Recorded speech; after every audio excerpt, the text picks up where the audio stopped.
우리가 성경 봉독을 할 때 매너리즘에 빠질 수가 있어요. 그저 성경 한 구절 읽고 또 이제 설교를 듣기도 하는데, 오늘 이렇게 들으면서 여러분 찬양도 우리가 이 반주기로 하기도 하고, 또 여러분이 유튜브를 통해서 스트림을 통해서 계속 이렇게 메시지를 받습니다. 오늘 제가 이게 8장을 읽어드렸는데, 이 8장 말씀을 제가 지금 수없이 듣고 있습니다. 이게 계속 이제 우리 스마트폰에 다번역 성경이라고 하는 그걸 이제 앱을 깔아요. 그럼 이걸 이제 우리가 계속 듣는데, 제가 이제 느끼기에 우리 조그만 아이가 태어나서 이렇게 엄마라고 하는 말을 이렇게 하게 될 때 그게 하루아침에 하게 될까요? 그래서 언어학자들은 한 400번 정도 이상을 연습했다는 겁니다. 지금 홍수 시대에 너무나 많은 정보가 흘러가지고 지금 우리가 기억이 안 돼요. 어제 이렇게 쭉 돌아보니까 옛날 헌 책들이 이렇게 존귀하게 여김을 받지 못하고 이 또 번역이 되다 보니까 옛날 책들은 지금 폐기 직전이고요. 또 이렇게 연세가 많아지면서 우리가 직접 눈으로 읽기가 굉장히 힘들어지는 시대입니다. 제가 이제 얼마 전에 하나님께서 은혜를 주셨는데, 계시록 1장 3절에 보면은 우리가 이 하나님 말씀을 읽고, 우리가 이제 읽고 할 때 그것을 소리내어 읽는다는 뜻이 들어가 있어요. 읽고 듣는 자와 그 가운데에 기록한 것을 지키는 자가 복이 있다, 이런 말씀이 있습니다. 그래서 지금 이제 우리가 성경을 필사하기도 해요. 어떤 분들은 뭐 성경을 몇 번을 필사하기도 하고, 저도 작년에 처음부터 끝까지 다 적지는 하지만 교회에서 이제 장세기는 누가 적고 이렇게 쭉 분별했습니다. 이게 이제 각 기간별로도 할 수 있는데요. 저는 호세아서와 요한계시록을 제가 적었습니다. 적어서 이렇게 책을 하나 연말에 주님 앞에 우리가 이렇게 적었습니다 하고 드렸거든요. 적는 것도 참 좋습니다. 근데 제가 깨달은 것은 지금은 비상시대다. 성경이 모두가 1189장이에요.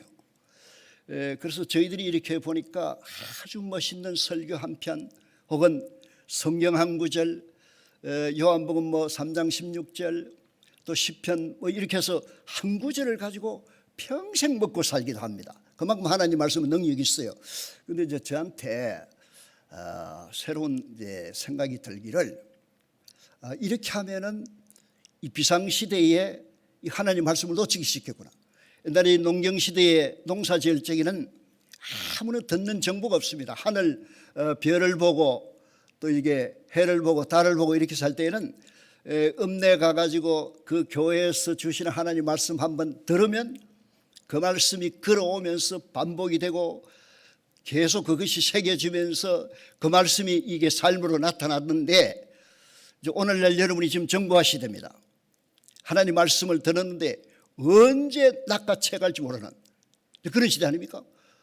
이게 없어져 버리는 거예요. 그래서 이럴 경우에 살아남는 방법이 뭐겠는가 이제 고민하지 않을 수 없잖아요.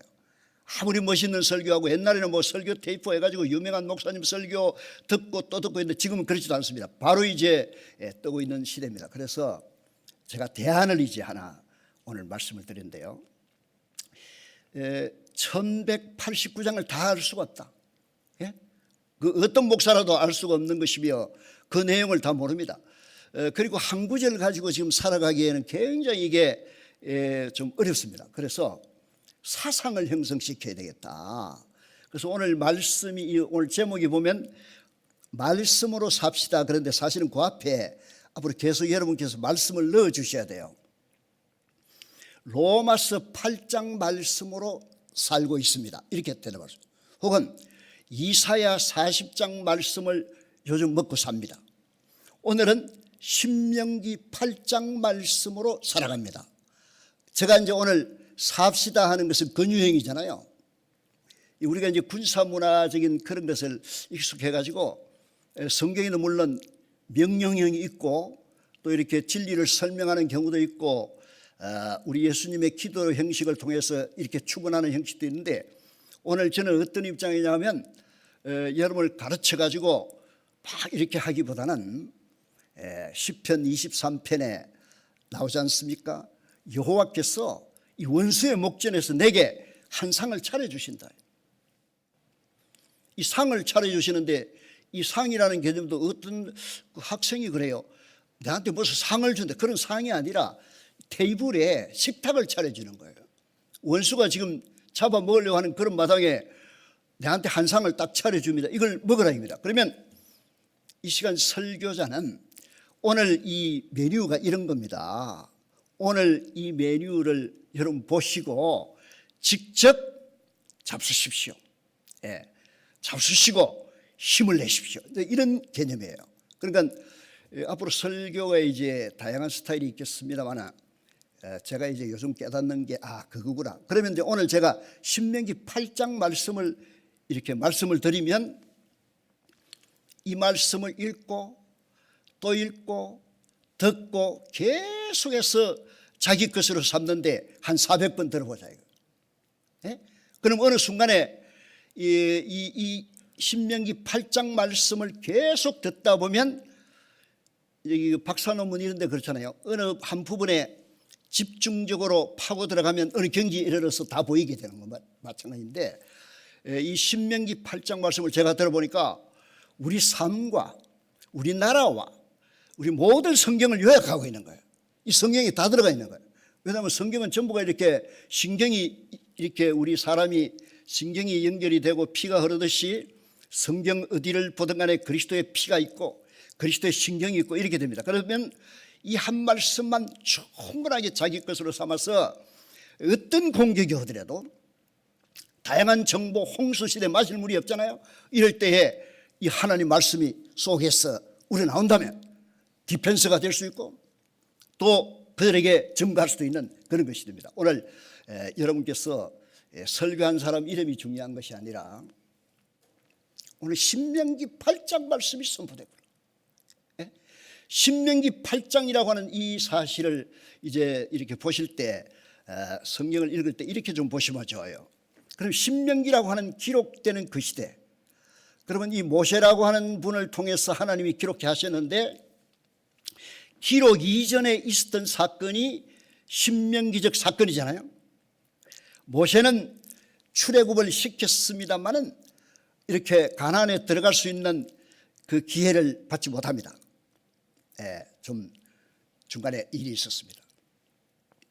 그러나 하나님은 그에게 느보산에 올라가서 그 산을 다 보여줘요. 비록 들어가지는 못하지만 다 보았고 그에게는 뜨거움이 있었고 간절함이 있었기 때문에 그 출애굽 세대 이미 많은 사람들이 40년 동안에 불신앙 세대는 갔습니다만 새로운 세대에게 가나안 땅에 들어가서 하나님이 주시는 약속의 땅에 들어가서 어떻게 해야 될 것을 불타는 가슴으로 간절한 마음으로 그들에게 선포하고 있는 거예요. 그래서 3번 설교를 하게 됩니다. 그 설교라기보다는 신명기라는 뜻이 뭡니까? 우리 대학교 학생들도요 신명기를 한자로 한번 적어보세요. 그러면 이 바로 적는 사람이 또 별로 없어요.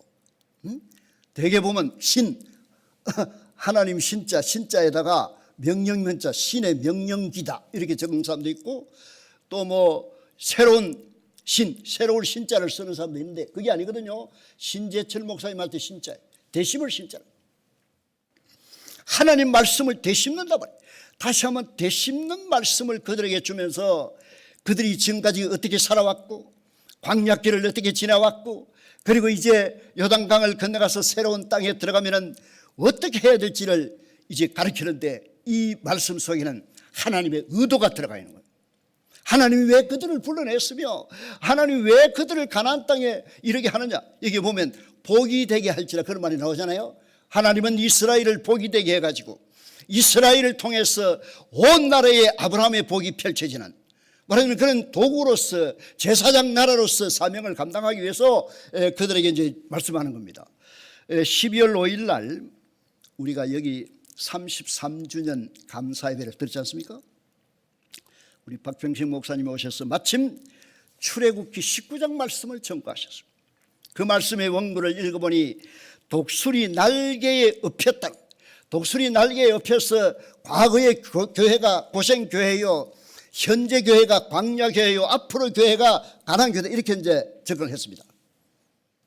그 2편이라고 보시면 좋겠어요. 그러면 오늘은 이제 광야길을 다 통과한 다음에 새로운 지금 하나님의 그 약속하신 땅에 들어가기 직전에 이 사람들에게 주시는 말씀이거든요.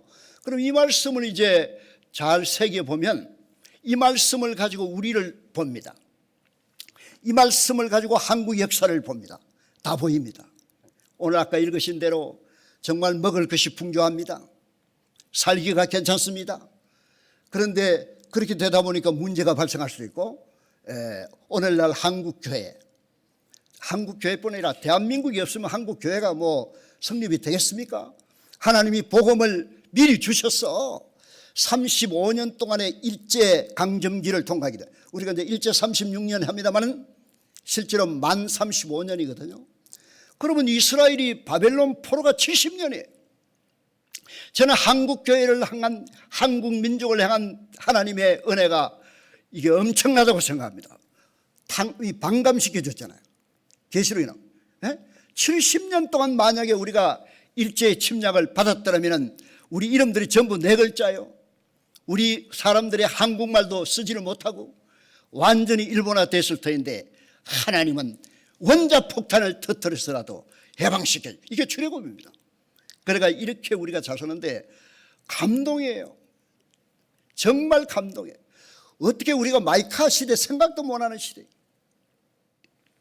이렇게 지금 겨울에 난방을 틀고 조명을 받고 이런 생각도 못하는데 지금 그런 은혜를 받고 있잖아요. 이런 때에 어떻게 해야 되느냐, 이 말씀이 해답이에요. 그래서 오늘 제가 이제 여러분에게 제안하는 것은 하나님이 이렇게 한 장씩을 이렇게 좀 소개하면, 그럼 다음에 또 만약에 혹시 설교할 기회가 있으면 한 구절 가지고 막 스콜라식으로 이게 의원이 뜻이 뭐이고 히브리의 뜻은 무엇이며 헬라어는 무슨 뜻인데, 그렇게 지금 많은 목사님들이 설교를 해온 경우도 있었습니다. 또한 구호 중심으로 나를 따라하라, 주의 삼창 이렇게 또 하는 경우도 있었고, 또 이제 어느 기도원 스타일로 가면은 성경은 읽어놓고 전혀 관계없는 간정으로 하다 보니까 이제 지나가는 경우도 있는데, 저는 그저 메뉴 웨이터 입장에서 이런 메뉴가 있습니다. 소개하면 여러분이 맛있게 드시고 그걸 가지고 어떤 환란에도 이겨나가야 된다. 그래서 제가 이제 총 66권이잖아요. 그래서 제가 이제 이렇게 해보니까 사람의 능력에 한계가 있고 자기 셀프, 요새 주일 수도 있습니다만은 셀프 에디션, 성경을 자기 나름대로 꾸려봐라. 1189장입니다. 근데 119에다가 중간에 팔자 하나만 넣으면 이게 성경장이 돼요. 그 중에서 우리가 여행 갈 때 꼭 필요한 거 들고 갑니다. 안 그래요? 그 해외여행 가면 뭐 챙겨가듯이 이 코로나 상황, 앞으로 마지막에 막 대배교의 상황, 이 어려운 때에 꼭 필요한 비상식량으로 좋아하는 성경, 창세기 1장, 저는 막 자다가도 창세기 1장 하면 일어납니다. 아니면 로마서 8장 그거 막 자다가도 생각하면 감동과, 이런 식으로 이제 자기가 좋아하는 성경을 한 30장, 33장만 해도 평생 먹고 산다. 저는 이제 그런 제안을 하고 싶어요. 이런 운동을 하고 싶어요. 그래서 오늘 이 말씀을 합니다. 그러면 이제 오늘 이 설교자의 입장은 뭐냐? 이 성경에 대한 해석은 해줘야 된다 이거예요. 성경 해석을 좀 이렇게 안내를 해줘야 또 이제 알아서 드실 거 아닙니까? 요즘 TV를 보면요, 제가 아주 놀라운 거는 그 식품영양학과 교수라든가 한의사라든가 의사 이런 사람들은 나와가지고 엄청나게 분석을 해요. 이것은 무슨 성분이 있고 뭐가 있고 브로콜리는 어쩌고 몸에 좋다 했는데 다 그 몸에 좋을지라도 들어갈 때 소화를 못 시키면 아무것도 안 되는 거 아니에요? 그 너무 이제 분석적으로 그래 하다 보니까 익숙합니다만은 사실 하나님 말씀 그게 아니거든. 주님이 나눠주시는 은혜 한 덩어리 가지고 보리떡 2개 5병이요, 그런 거 굉장히 중요하거든요. 그 보리떡하고 이렇게 물고기만 가지고도 풍성하게 되는 겁니다. 그래서 오늘 제가 이렇게 제안하는 대로 한번 실행해 보시면 어떨까. 그 대신에 오늘 제가 이제 8장을 보시는 그 관점을 잠시 좀 말씀을 드리는데, 이 오늘 본문에도 쭉 보면 언약이라는 표현이 나옵니다. 그런데 우리 목사님 설교를 이렇게 제가 지금 한 달 동안 계속 탐사를 하잖아요. 한 달 동안 이렇게 그 가나안 정탐하듯이 여기에 와서 사역을 하기 위해서는 새벽에도 와보고 수요일도 와보고 해서, 주일은 제가 다른 교회 설교가 있어서 못 왔습니다만은 이렇게 탐색하는 가운데 그 언약에 대한 사상이 굉장히 풍부하시고 그렇잖아요. 저하고 부산 외국어대학에 강의를 할 적에 저는 이제 65세 이상은 강사법에 의해서 못 가요. 그 강사법이 실행이 안 됐으면 저도 계속 갔을 겁니다. 우리 기독교 이해에 대해서는 신 박사님이에요. 저는 현대인과 성서라고 하는 과목을 가르쳤는데요. 그럼 이제 이렇게 이제 그 과목 전체가 우리 신 박사님이 다 하고 계셔서 감사해요. 그러면 이 여러 가지 지식의 풍요한 이것을 저는 이제 옆에서 좀 이제 그 헬퍼로서 도와주는 입장에서 오늘 제가 그걸 이렇게 개요를 약간 간단하게 이렇게 설명을 하는 겁니다. 그럼 이게 언약이라고 할 때 이게 어려운 말이에요. 우리 한국은 청실, 홍실 이래가지고 이렇게 맺어요. 그리고 경계비를 세워요. 여기 딱 여기를 경기도, 여기를 인천하면 그게 언약의 비입니다. 그리고 이제 이 체결한다 뭐 여러 가지 말을 쓰는데, 히브리 성경에서는 두 사람 사이에 혹은 주종관계, 큰 왕이 이렇게 누구를 도와주기 위해서 언약을 맺을 때 보면은 살아있는 짐승을 딱 쪼갠단 말이에요. 쪼개가지고 딱 이렇게 서로 마주보고 놔요. 그럼 그게 뭐가냐면 피가 흐르고 있습니다. 이게 무슨 뜻인가 하니까, 너와 나 사이에 언약을 맺는다. 앞으로 언약을 잘 지키면 이 피가 생명이잖아요. 생명을 유지하고, 만약에 너하고 나 사이에 약속을 했는데 어기면 죽음이다. 그겁니다. 그래서 삶과 죽음의 약정이라고 하는데, 지금 하나님과 사람 사이에 이게 아담을 만들어서 체결하는데 꼭 이것은 할아버지하고 손녀하고 약속하고 비슷한 거 아니에요? 안 그래요? 하나님 아버지가 잘해주려고 이렇게 최소한의 뭐 약속은 크고 최소한의 뭐만 지키도록 이렇게 하는 건데, 이게 이제 여기서 이제 언약이라는 개념을 우리가 이야기하는 겁니다. 근데 사실은 이제 우리 호세아 6장 7절에 아담처럼 언약을 어기고 그런 표현이 나와요. 그럼 아담이 언약을 맺었기 때문에 어긴 거 아니에요? 그래서 아담하고 하나님하고 맺은 언약을 이렇게 신학자들이 정리를 해가지고 행위 언약이란 말을 만드는 거예요. 성경에 행위 언약이란 말은 없습니다. 그래서 이제 covenant of works라고 하는 말을 만들었고, 그 다음에 이제 거기서 추정할 때 성경을 가만히 보니까 하나님 아버지와 예수님 사이에 우리가 알지 못하는 언약이 맺었던 거예요. 그래서 우리 예수님이 십자가에서 다 이루었다 이런 표현도 쓰시고, 또 이렇게 부활하시고 나서 하늘과 땅의 모든 권세를 내게 주셨다 이런 표현을 보니까 삼위일체 하나님 안에서도 언약을 맺으셨구나. 그래서 그 언약을 가리켜서 우리는 구속 언약이라고 합니다. 이거는 영원한 우리 하나님 사이에 맺어진 언약입니다. 그러면 이제 첫 아담과 맺은 언약을 우리는 행위 언약이라고 말합니다. 그럼 이제 아담이 언약을 어기기 때문에 여러분이 들으신 대로 대표로서 단순한 뭐 유전적인 것도 이렇게 다 포함되겠습니다만, 그 이전에 이 사람의 대표로서 맺은 언약에 따라서 우리가 이제 전부 죄인이 됐고, 지금 살 길이 뭐냐?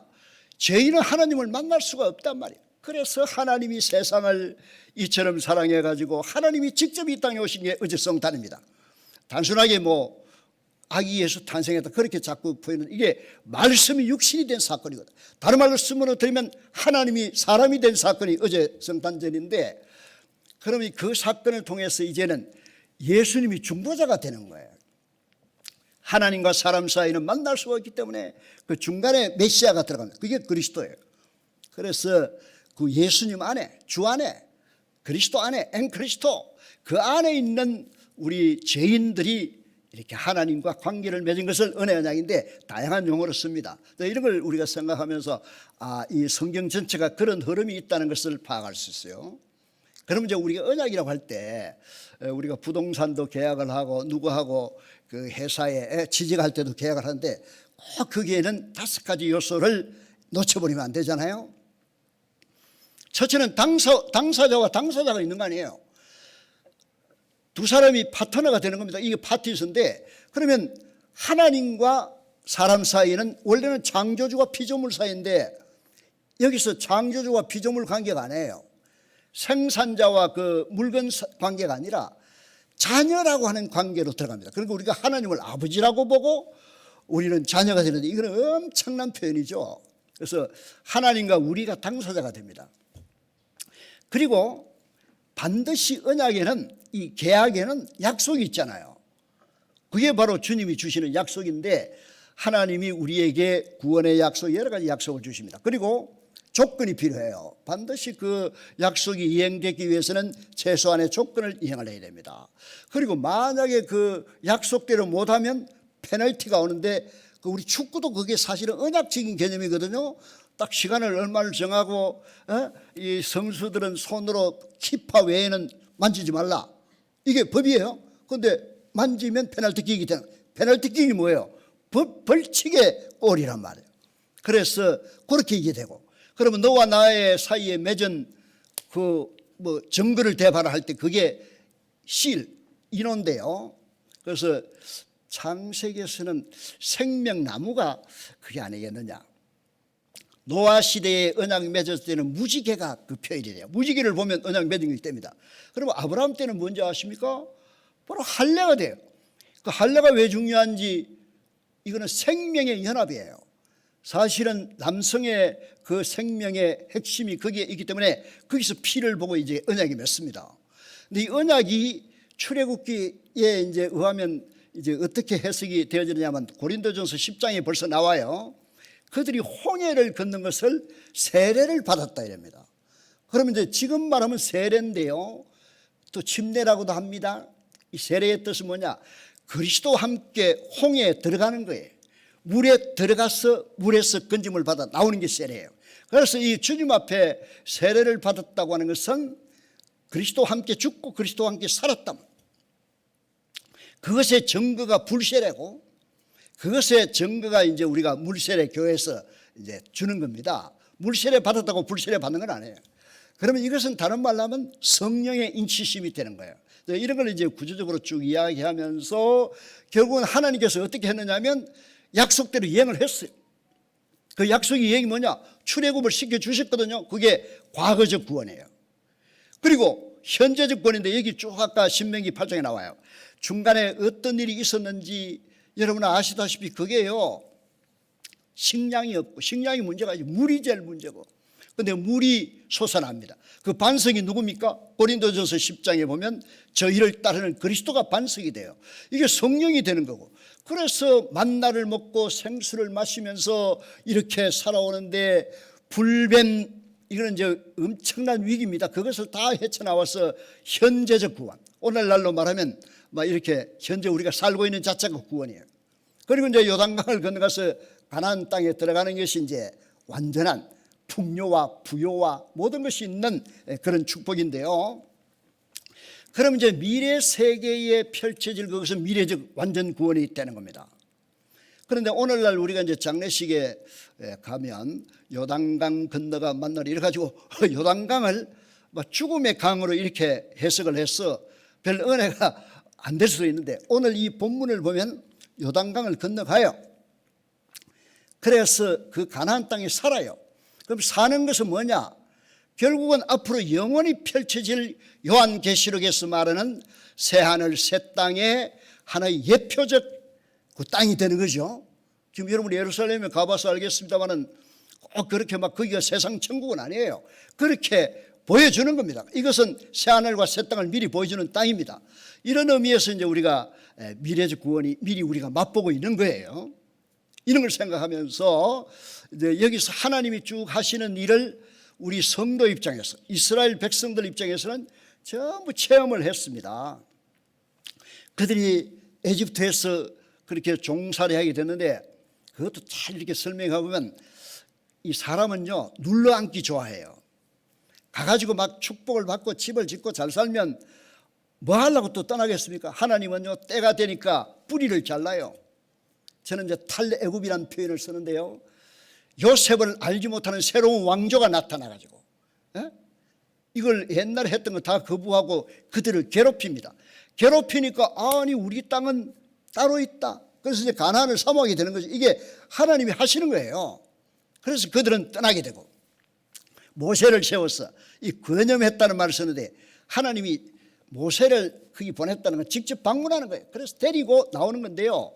여러분이 출애굽기 14장 19절에 보면은요, 모세가 그들을 이끌어왔다 이렇게 말씀하면 안 돼요. 그 구절에 보면 여호와의 사자가 제일 앞에 서, 예? 그리고 불기둥 구름 기둥이 따라가.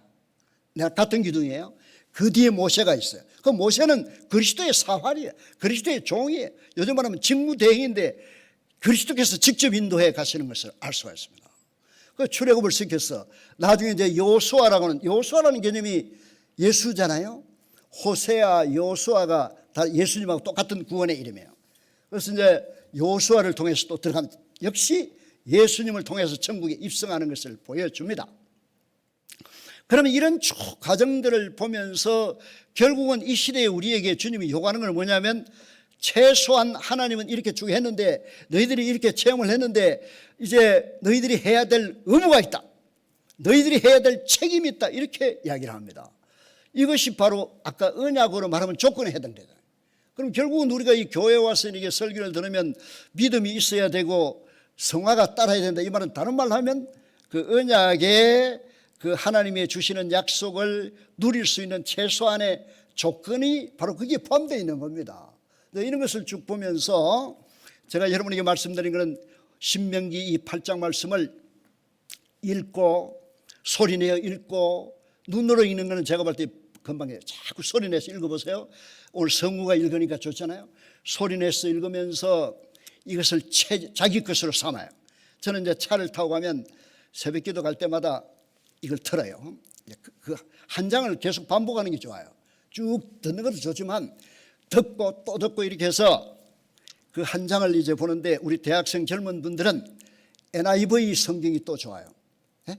그 이렇게 영어로 된 걸 이렇게 들으면 이게 수없이 막 1000번을 듣고 이렇게 하면 되는데 왜 내가 1000번 400번 이야기하냐면 어느 한국 예종 출신의 어느 교수님한테 그렇게 그 음악회를 하려면 노래 연습을 어떻게 하면니까 1000번을 연습한다. 예? 한국을 이렇게 발표하기 위해서 1000번을 한대요. 막 자기가 해보면 그랬대. 1년 동안 준비하면 하루에 몇 곡씩 부르는 거 딱 나오잖아요. 이렇게 해야 우리가 살자는 거예요. 그래서 신명기 8장 완전하게 거의 암송이 되거나 자기 되면 또 다른 장으로 한번 넘겨봤어요. 8장 중심으로 해서 로마서 8장으로 한번 넘어가 보세요. 그러면요, 여러분의 모든 것이 앞으로 문제가 발생하면 성경으로 가요. 탁 떠올라서 해결이 됩니다. 그러면 이제 여기에 결국은 읽어보시면요, 동사가 나와요. 동사가. 예? 잊지 마라, 기억해라, 지키라, 교만하지 말라 이런 개념이 나오잖아요. 이게 전부 우리가 그 지켜야 될 책임의 의무가 되는 겁니다. 그래서 오늘 이 주보에 그 몇 가지를 하나는 여호와 지식의 문제다. 여호와 하나님의 하시는 일에 대해서 또 하나님 자신에 대해서 이게 알아야 되는 거예요. 우리가 설교를 듣는 거는 사실은 알기 위해서 듣는 거 아닙니까?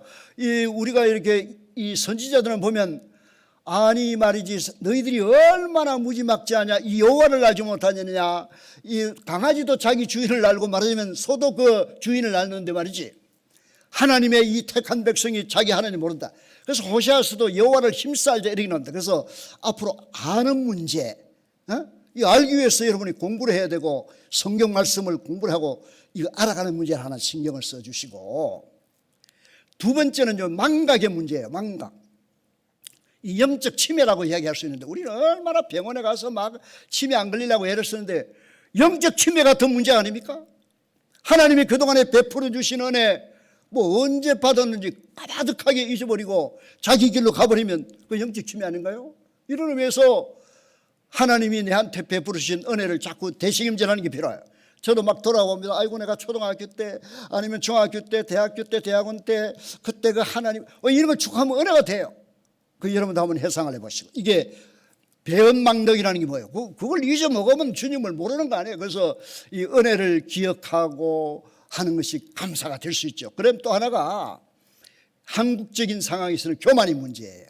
막 되다 보면 교만해가지고 내가 어떻게 했더니 잘 살았다, 내가 어떻게 했더니 우연히 그러게 됐다, 뭐 로또로 했더니 이런 식으로 사고가 되는데 그게 아니다 말이에요. 모든 것은 재물 얻을 능도 주님이 주신 거고 하나님이 건강도 주신 거고 이렇게 하면은 이렇게 해결이 되는 거예요. 교만, 자만, 이게 절대감문입니다. 그리고 마지막 하나가 이 본분과 사명인데요. 그리스도인으로서의 본분이 있고 받은 바 사명이 있어요. 목사는 목사에 달려갈 길이 있고 장로님은 장로님의 길이 있는데 자칫하면 우리가 매너리즘에 빠지기 쉬워요. 새로워져야 돼요. 이거 자꾸 새로워지면서 내가 해야 될 일이 뭔가, 원래 하나님이 왜 나를 불렀는가, 이거 깨달으면서 나아가면 되는 겁니다. 오늘 이런 것이 조건에 해당되기 때문에 그게 바로 사는 원리죠. 오늘 이렇게 주보를 또 참조해 주시고 제가 말씀드린 걸 참조하시고 오늘 마음의 결단 하나 해 주시는데, 옳거니 이제는 성경을 하나씩 내가 완전히 좀 익혀서 그 말씀을 먹고 살아야 되겠다. 다음에 요즘 어떻게 뭘 먹고 사세요? 물으면 요새 로마서 8장 먹고 삽니다. 이렇게 대답하면 되는 거예요. 신명기 8장 요새 먹고 살찌고 있습니다. 이렇게 하면 됩니다. 이렇게 살아갈 수 있는 은혜가 있기를 축원합니다. 우리 찬송